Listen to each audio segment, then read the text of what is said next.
ごい。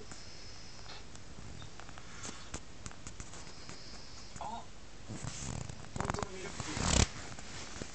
これ色白いじゃないですか。でもちゃんと紅茶の味がする。なんだっけ、美味しいってなんだっけ。アウツタイ。アウツタイすごい。しかも美味しいで分かってくれた。アウツタイ。アウツタイすごい美味しい。あ、ウーデンホール。ウーデンホール。あ、昼食だよって出してくれたので。いただきます。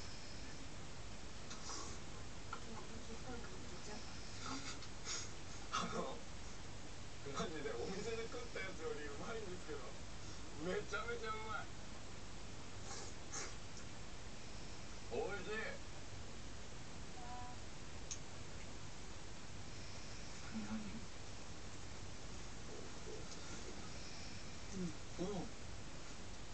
ああ、すげえ、ここに入れ込んでるんだ、他の生地を。作ったの？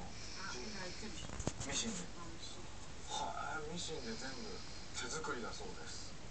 ね、ネル一日でここまで。ネル